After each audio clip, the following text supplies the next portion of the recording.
ปิวหงลงจอมลอยอีกเนื้อเงาลายมันคืมนั้นเกิดออกเจอแฟนเขามีต่างนำการจะฝืนลงที่เหินมีไว้ก่อย้อนผวังเก็บกำอ่อนอย่าสอนว่าเจ้าเฮ็ดได้เคยย้อนฝากถึงน้องเจอห่มกระดีสายเจอเคยไปวันนั้นจุงจันเสกยาวหอดดอกเมืองปืนเป็นหือไปวันนั้นจุงมาเยาทางยาบตัดปันเขาเจอตามน้ำลองไปเจอเจอที่เสือ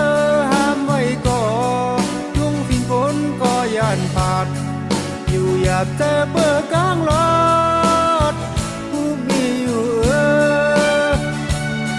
เมื่อพ้องเฮาไหลพอรอไกลวานเมือง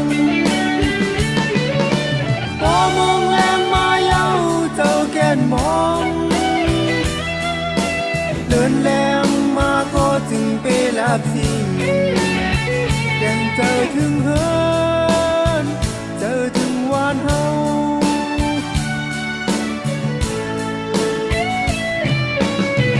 วันนี้กำหึงตีไล่วายปอคื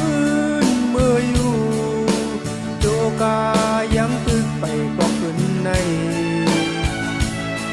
ส่งข่าวถึงเตือนพี่น้องคนต่างหลังปันก็ฝากถึงข้อความใดในแทง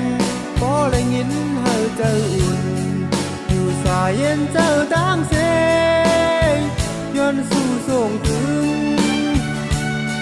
พี่น้องเจอห่มกระดิ่งสายเลือดใด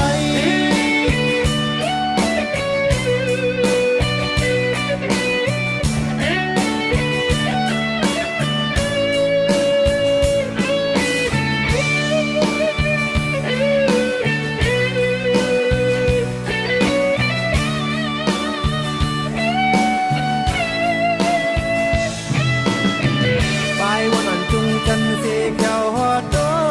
กเมืองปืนเป็นหือไปวันนั้นจุงมาเยาทางยาบตัดปันเขาเจอตามน้ำลองไปเกี่ยวเจอที่เสือห้ามไว้ก่อทุ่งฝนก็ยันผาดอยู่อยากเจอเปิดกลางรถผู้มีอยู่เมื่อพ้องเฮาไหลพอรอไกลวานเมืองพอมองแรงมาเย้าเจ้าแก่นมองเดินแรงมาก็จึงไปลับสิ่งยังเจอถึงเฮินเจอถึงวานเฮา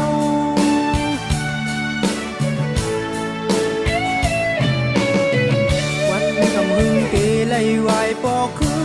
นเมื่ออยู่โจกายังตึกไปปอกขึ้นใน